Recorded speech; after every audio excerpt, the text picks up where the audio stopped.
So, as expected, Serbia is trying to spin a narrative of they were provoked to commit a terrorist attack this weekend because they don't have enough rights in Kosovo. So, let's just imagine a world where you can be provoked to commit terror, because what would that mean for the US and for the EU?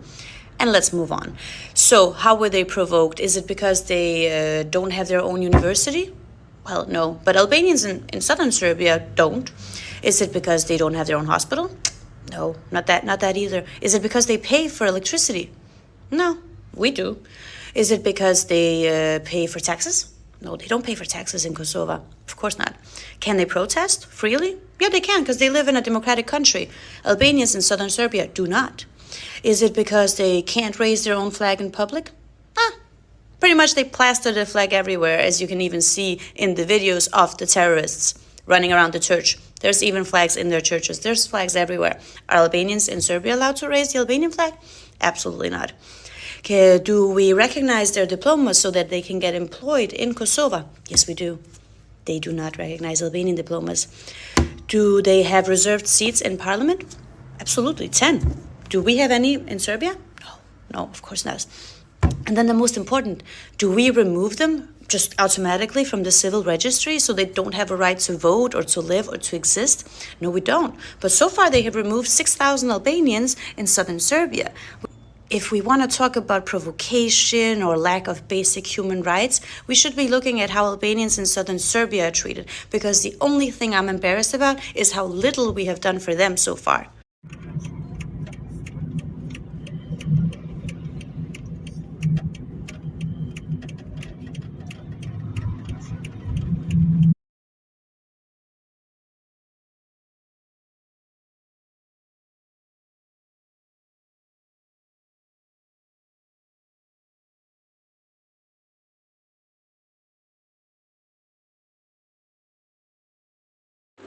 इस वक्त दुनिया में एक बड़ी जंग रूस और Ukraine की चल रही है, और रूस और यूक्रेन की जो जंग है, दरअसल वो जंग रूस के साथ में अमेरिका और यूरोप के देशों की जंग है। ज़मीन इस बार यूक्रेन की इस्तेमाल हो रही है और अमेरिका उस जंग को लड़ रहा है यूरोप के मुल्कों को अपने साथ में लेकर के, नेटो के जो देश हैं उनको साथ में लेकर के।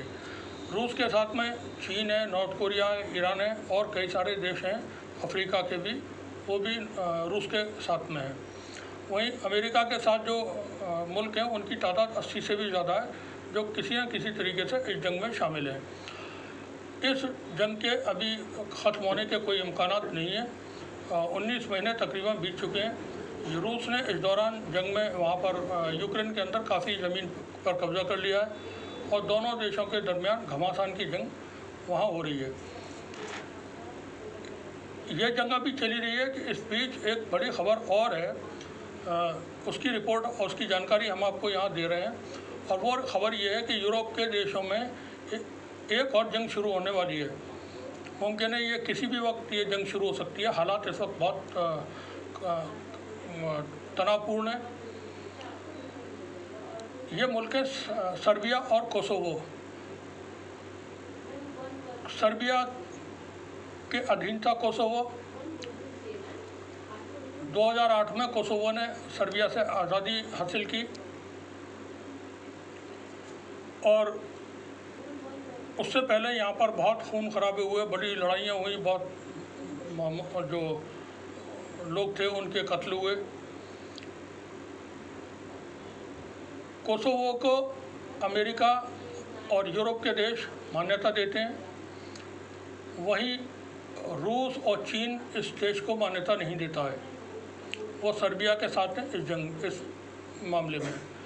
अब दोनों मुल्कों के दरमियान तनाव पैदा हुआ है। तनाव की वजह हम बता देते हैं कि अभी हाल ही में सर्बिया के अंदर कुछ जगहों पर जो क्रिश्चियन मज़हब के लोगों की जो इबादतगाह होती हैं उस पर हमले हुए, जिसमें वहाँ के सैनिकों की भी हत्या हुई और एक दो लोग आम नागरिक जो थे उनकी भी हत्या हुई।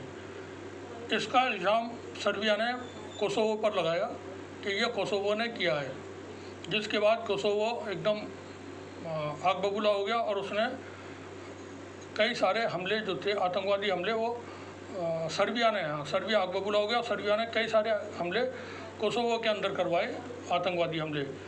उससे रिलेटेड कुछ वीडियोज हम अपनी रिपोर्ट के साथ में आपको दिखाएंगे।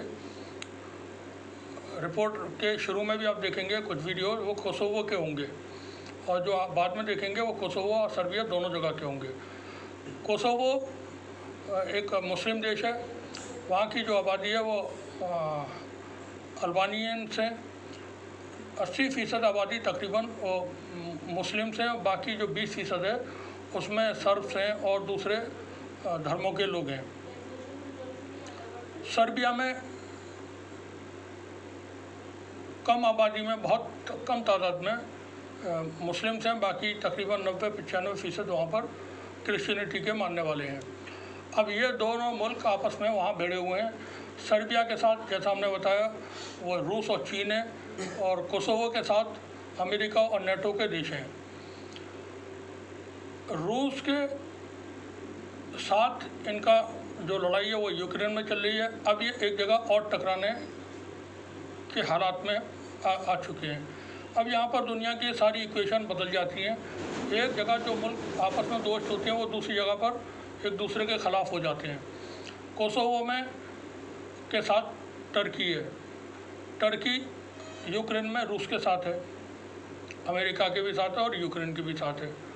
कुल मिलाकर के निजी तौर पर टर्किश प्रेसिडेंट तैयब अर्दगान वो पुतिन के साथ हैं, और यहाँ पर टर्की जो है वो कोसोवो के साथ है।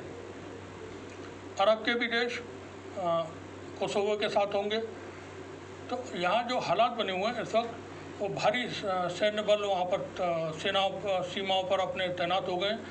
सर्बिया ने तकरीबन 5 लाख अपने सैनिक इस वक्त कोसोवो की सरहद की तरफ तैनात किए हुए हैं। कोसोवो ने भी अपने सैनिकों को हाई अलर्ट पर रखा हुआ है। वहीं नेटो ने जो कोसोवो के अंदर मौजूद हैं, 1998-99 के बाद से कोसोवो के अंदर नेटो की सेना जो है वो मौजूद है। वो वहाँ पर पीस कीपिंग फोर्स के हैसियत से मौजूद है, जबकि कोसोवो नेटो का सदस्य नहीं है, लेकिन अमेरिका उसकी सिक्योरिटी के लिए नेटो की सेना को वहाँ पर तैनात करके रखता है। अब नेटो ने भी अपनी सेना की जो तादाद है वो बढ़ा दी है, और भारी हथियारों के साथ नेटो के और दस्ते वहाँ पर पहुँच रहे हैं। मुस्तकबिल में किसी भी दिन कोई तनाव या जंग के हालात बन सकते हैं। इस दौरान अमेरिकी विदेश मंत्रालय और अमेरिकी सरकार की तरफ से सर्बिया से अपील की गई। अमेरिका के सामने सर्बिया बहुत छोटा मुल्क है, लेकिन उससे अपील की गई कि इस तनाव को न बढ़ने दिया जाए और हालात को कंट्रोल किया जाए। अब थोड़ा सा ये बता देते हैं कि कोसोवो जो है वो उसकी क्या स्थितियाँ हैं, कहाँ पर मौजूद है वो, और सर्बिया का क्या इतिहास है।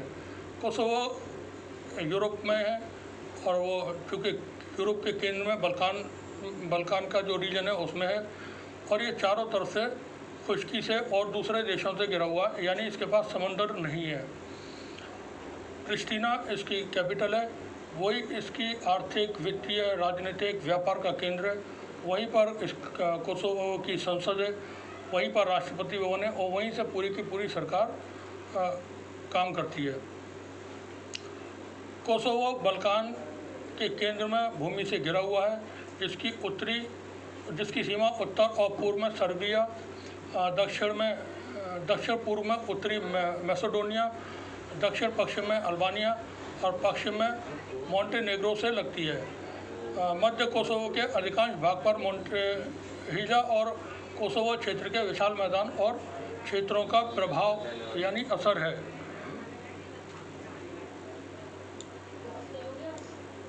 वहीं कोसोवो में कई सारी बड़ी नदियां हैं। यहाँ चूने के पत्थरों का जो गुफाएं हैं वो बहुत ज़्यादा हैं, और संगमरमर की भी बहुत सारी गुफाएं हैं। ये एक बड़ा हिस्सा है जहाँ पर दुनिया का बहुत अच्छे किस्म का संगमरमर वहाँ निकलता है। जैसा हमने बताया कि कोसोवो में कई सारी नदियाँ हैं जो इनमें जो मुख्य नदी हैं वो वाइटन, ड्रेन, ड्राइवर नदी और लिपेंस नदी शामिल हैं। कोसोवो में जो प्राचीन में जो पहले के वक्त में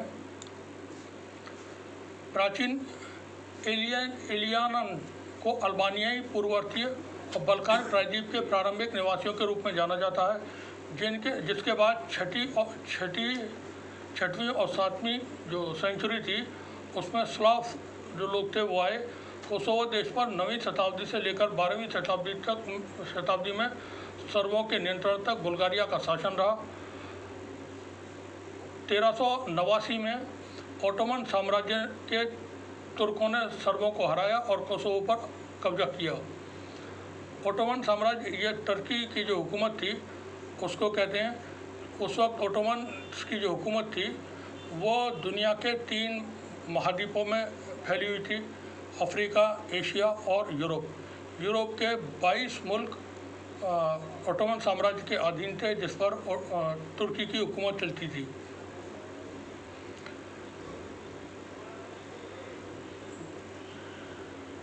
ओटोमन साम्राज्य ने साल 1913 तक यहाँ पर शासन किया, जब सर्बिया ने कोसोवो पर अपना कब्जा कर लिया, क्योंकि यूगोस्लाविया फेडरेशन जो था वो बन गया था। और 17 फरवरी 2008 को कोसोवो ने 20वीं सदी के अंत में यहाँ पर एक खूनी संघर्ष हुआ, बहुत ज़्यादा खून खराबा हुआ, हज़ारों लोग उसमें मारे गए, जिसमें छोटे बच्चे और दूसरे लोग शामिल थे।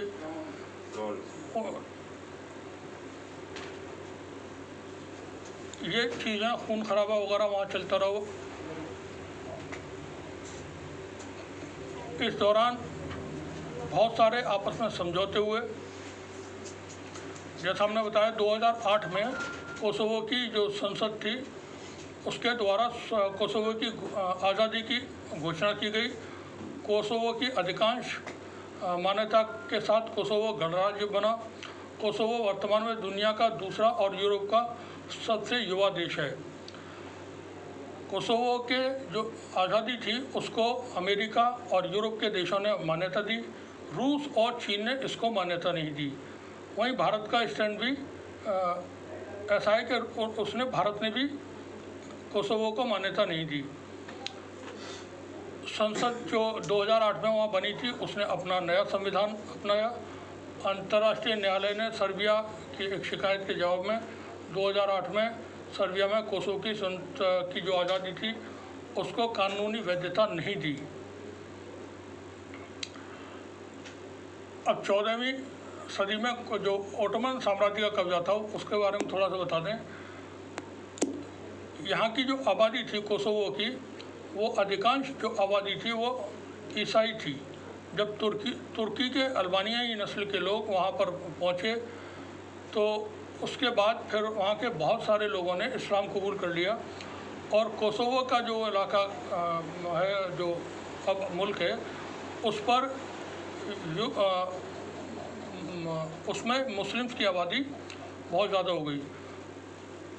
कोसोवो में तकरीबन 3% कैथोलिक क्रिश्चियंस हैं और बाकी जैसा हमने बताया तकरीबन 80% मुस्लिम्स हैं। तकरीबन 8% सर्बियंस हैं वहाँ पर कोसोवो के अंदर। यहाँ पर कई सारे जो चर्च वगैरह बने उसमें मुस्लिम्स का भी योगदान रहा और क्रिश्चियंस का भी। इन दोनों ने मिलकर के ये सारी चीज़ें वहाँ पर बनाई थी। कुल मिलाकर के इसको कह सकते हैं एक सेकुलर इलाका है कोसोवो का।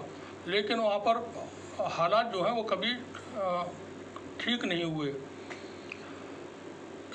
ये जो संघर्ष था, थोड़ा सा संघर्ष का बता दें। कोसोवो और सर्बिया का जो संघर्ष है, सर्बिया एक पूर्वी यूरोप में एक लैंडलॉक देश है, यानी कि सर्बिया भी पूरी तरह से खुश्की से घिरा हुआ मुल्क है। उसके आसपास यानी कोस्टल में कोई समंदर उसके आसपास नहीं है। इसकी जो सीमा है सर्बिया की वो हंगरी, रोमानिया, बुल्गारिया के साथ साझा करता है। कोसोवो एक छोटा लैंडलॉक देश है जो सर्बिया से और बाकी मुल्कों से मिला हुआ है, जैसा हमने पहले ही बताया। 2008 में कोसोवो ने अपनी आज़ादी की ऐलान किया था। दोनों मुल्कों के जो दरमियान तनाव है वो उत्तरी कोसोवो में सर्ब समुदाय और अल्बानियाई लोगों के बीच बड़े जातीय और राजनीतिक जो विभाजन है उसके कारण पैदा होता है, क्योंकि कोसोवो में भी सर्बियंस जो हैं तकरीबन 12-15% हैं और सर्बिया के लोगों, सर्ब नस्ल के लोगों को सर्बिया जो देश है वो उनको आर्थिक और दूसरी तरह से मदद करता है और कोसोवो के अंदर आतंकवादी कार्रवाइयों को करवाता है। उत्तरी कोसोवो में बहुमत बनाने के लिए सर्ब समुदाय के जो अल्बानियाई जो हैं उनका एक परिषद बनाई गई। उसमें मुस्लिम्स जो थे यानी सर्बों के इलाके में अर्बनाइज जो लोग थे उनको बहुमत में लिया। आबादी सर्ब्स की ज़्यादा है और वहाँ की सीटें जीती मुस्लिम्स ने। अब ये तनाव के एक जो ख़ास बिंदु था उसकी ये पैदा हुआ। सर्ब समुदाय ने अप्रैल 2023 में स्थानीय चुनावों का बहिष्कार किया, जिसके परिणामस्वरूप 3.5% से कम मतदान हुआ था। सर्ब समुदाय ने चुनाव के परिणामों को नाजायज़ बताया और खारिज कर दिया था। इसकी वजह से जो मौजूदा तनाव है वो वहाँ पर पैदा हुआ। कोसोवो में रहने वाले 1.8 मिलियन लोगों में से 92% अल्बानाइज हैं, केवल 6% सर्बियाई हैं और बाकी में गोरान, तोर, रोमा ये शामिल है। जैसा बताया हमने पहले, सर्ब में मुख्य रूप से रूढ़िवादी ईसाई हैं, जबकि कोसोवो में मुख्य रूप से जो बड़ी आबादी है वो मुसलमानों की है और अल्पसंख्यक समूह में बोस्नियाई और तुर्की भी इसमें शामिल हैं।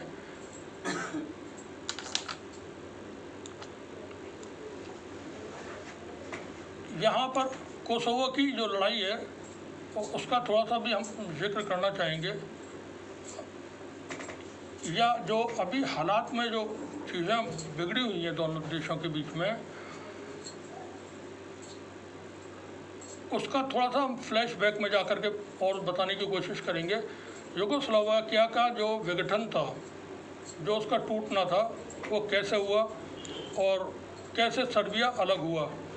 1945 में द्वितीय विश्व युद्ध की समाप्ति के बाद 1992 तक बल्कान में वर्तमान बोस्निया और Herzegovina, Croatia, Macedonia, Montenegro, Serbia व स्लोवेनिया का क्षेत्र एक देश था। पहले ये सब मिलाकर के एक मुल्क था, यूगोस्लाविया, जिसे आधिकारिक तौर पर यूगोस्लाविया के साम्राज्यवादी संघीय गणराज्य SFRY के रूप में जाना जाता था, जिसकी राजधानी बेलग्रेड है। सर्बिया में कोसोवो और कोसोवो से स्वतः अपने आप ही ये एक उसका प्रांत के तौर पर शामिल था। सोवियत संघ के पतन के बाद यूगोस्लाविया भी बिखर गया और जो उसके जो जितने स्टेट थे वो अलग अलग देश बन गए। अब सर्बिया जो था, जो स्टेट था पहले यूगोस्लाविया का, उसने कोसोवो को भी अपने साथ मिला लिया और उस पर अपना कब्जा रखा। बाद में जाकर के फिर ये अलग होता है। स्लोवानिया सबसे पहले 1991 में अलग हुआ। 1980 के आखिर तक और 1990 के शुरुआत में स्लोवानिया में केंद्र सरकार के कमज़ोर होने के साथ साथ पुनः उत्थानवादी राष्ट्रवाद भी था, जो वहाँ पर जो हमारे जैसे भारत में होता है कि राष्ट्रवादी और देशभक्त, तो उसके जो बिखराव था उसकी एक वजह वहाँ पर वो राष्ट्रवाद का जो उत्थान था वो भी था। राजनेताओं की जो बयानबाजी थी ख़तरनाक वाली, उसका भी काफ़ी असर रहा।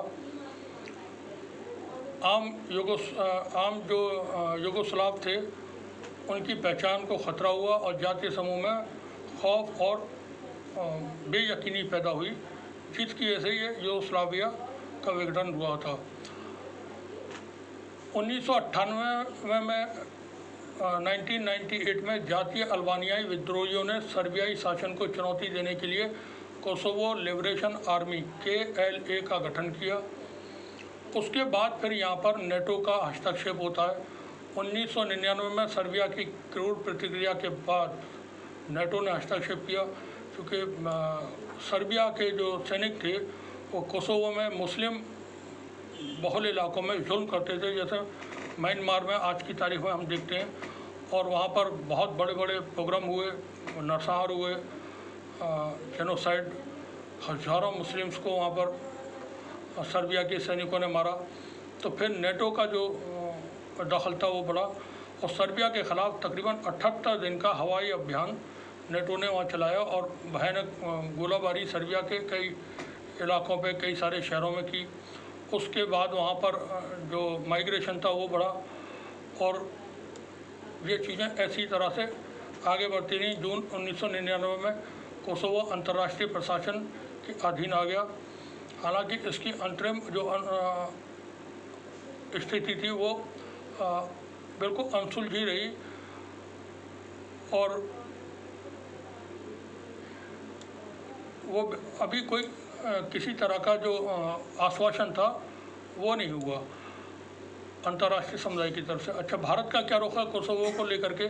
फिर से बता दें, कोसोवो की जो बहुसंख्यक आबादी है वो मुस्लिम्स की है।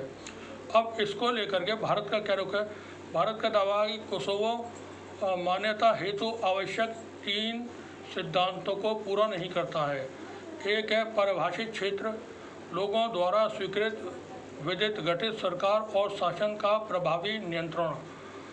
भारत ने अंतर्राष्ट्रीय निकायों जैसे यूनेस्को, अंतर्राष्ट्रीय विवादों से निपटने हेतु प्रशांत कन्वेंशन और agreement group of financial intelligence unit में कोसोवो की सदस्यता का विरोध किया। साथ ही भारत द्वारा कोसोवो को मान्यता नहीं देने के कारण यह है कि उसका सर्बिया के साथ दीर्घकालीन संबंध है और वो उसकी संप्रभुता और क्षेत्रीय अखंडता का समर्थन करता है।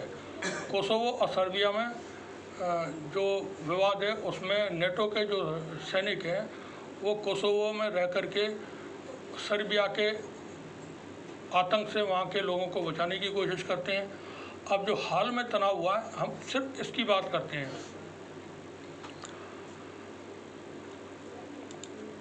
फिलहाल जो तनाव बढ़ा है, जैसा हमने बताया कि कुछ मोनेस्ट्रीज पे सर्बिया के अंदर आतंकवादी हमले हुए, 2 हमले हुए थे ये बड़े, जिसमें कई सर्ब सैनिकों की मौत हुई।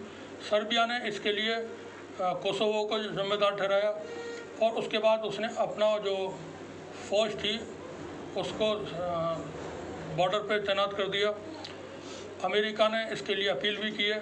कोसोवो ने भी अपने सैनिकों को अलर्ट पर किया है। साथ ही नेटो के सैनिक वहाँ पर मौजूद हैं और नेटो की संख्या, नेटो के सैनिकों की संख्या, नेटो के हथियार, जो भारी हथियार हैं वो कोसोवो में पहुँच गए हैं।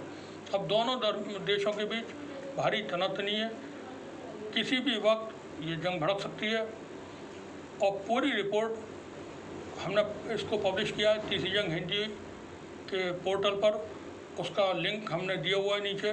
आप पूरी रिपोर्ट डिटेल के साथ और इनके की हिस्ट्री के साथ आप उसमें पढ़ सकते हैं। और कुछ जो वीडियोस हमने सोशल मीडिया एक्स से लिए हैं वो आप हमारे इस रिपोर्ट के शुरू में देखेंगे।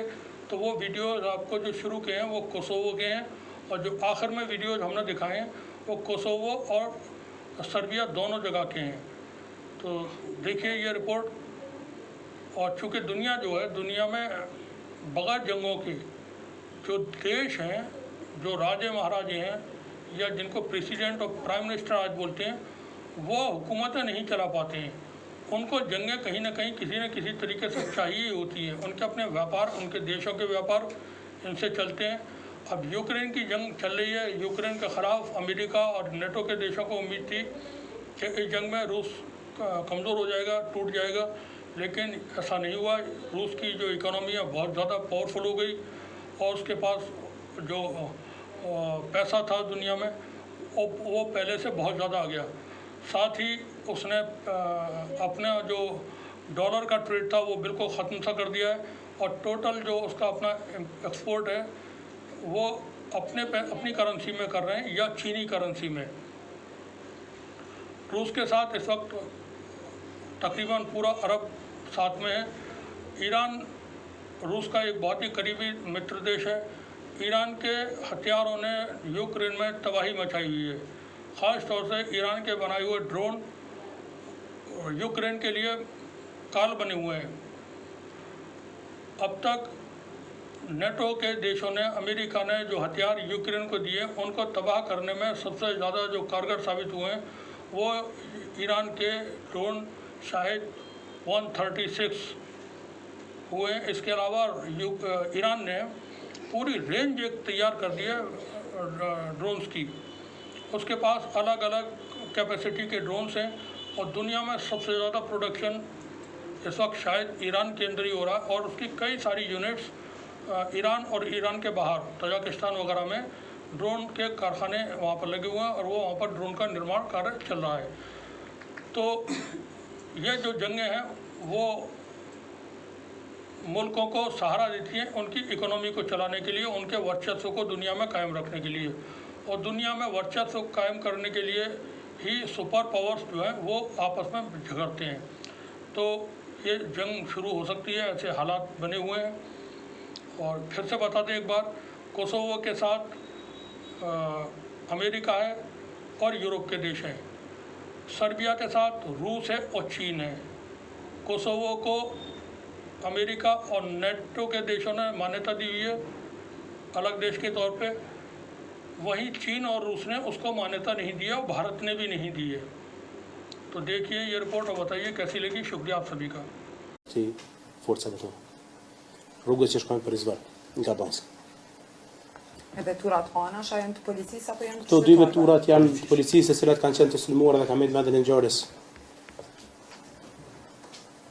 Veturat që bëshën janë dy veturat policore që kanë qenë mendjen e ngjarjes momentet e para, vetura që është përdorur nga rrështeri dhe kolegët tonë Afrimi dhe po ashtu një veturë tjetër e njësitë të policisë kufitare që ka qenë bashkë me ta në, ndërsa një veturë tjetër ka bërë tërheqjen e trupit kolegut dhe po ashtu kolegëve tonë të plagosur nga vendi i ngjarjes. Pastaj shumë shpejt kam rri këto mjetet tona për të asistuar. Now, more than ever, the EU and the US should understand that nobody knows the Serbs better than the Albanians, the Bosnians, and the Croats. In Albanian, we even have a word for them that still fits now, hundreds of years after our ancestors first started calling them that. Pa bez. It means without honor. And before I move on, it goes without saying that I'm not talking about all Serbs when I talk about the genocidal state. I'm talking about the people who support it. But let's get back to what Kosovo supports and what I support, which is the Western world.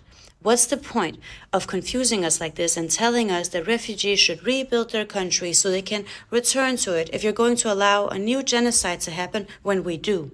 You currently have the best example of a democratic country where most refugees did return to rebuild, and then you choose to appease a Russian puppet state. Is the goal to ensure that no refugees ever try returning to where they came from? But that's not my only question. What message does it send out to the world if the West bows down to terrorists and allows them to get their way again just because they're allies of Russia? What's the point of joining the EU then, for any countries, or NATO? What's the point of supporting Ukraine if the Balkans are next? I can say what message it sent to me as a refugee who grew up in Denmark, which is also a small member country, that NATO is scared of Russia. And I'm usually not wrong, but I have never hoped to be as wrong as I hope I am right now. I am pro-Western, as is my country. I will forever be grateful for all the heroes who saved my people and my family back in 1999. But I did not think that those heroes would change their minds and suddenly be too scared to stand against terrorists. I'm not even 30 years old yet. How is it fair that my people have to flee and rebuild our country again? It scares me to think of what would have been the result of Serbia's planned terrorist attack this Sunday if Kosovo had listened to our advices, Lajčák, Borrell, Escobar, and many others, and withdrawn our police force from the north after we had been warning them about the smuggling of military weapons for months.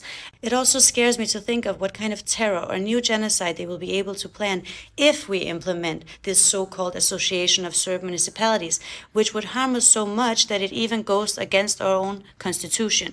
You know, the one that was written by the people who helped us in 1999 when Serbs were slaughtered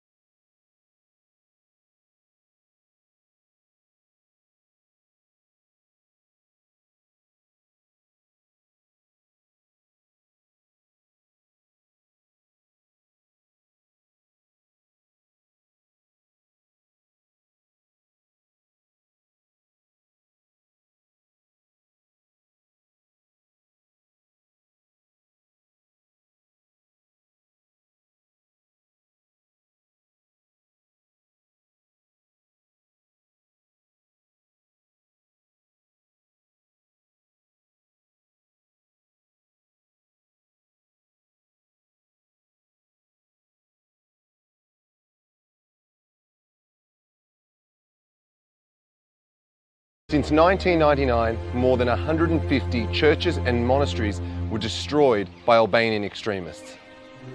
And the motive for this destruction is the need to erase every trace of the Serbian ethnic group from this territory for political reasons, as Kosovo-Albanian politicians attempt to create an ethnically pure state. And it's working. In the last 30 years, the number of Serbs in Kosovo and Metohija has decreased tenfold, and cemeteries where Serbs are buried are regularly desecrated and destroyed. The attacks on our people and our monasteries are ongoing. Kosovo authorities say that they want to protect these sites, but it seems that not even NATO believes them, because KFOR troops are actually mandated to protect these sites from Kosovo Albanians.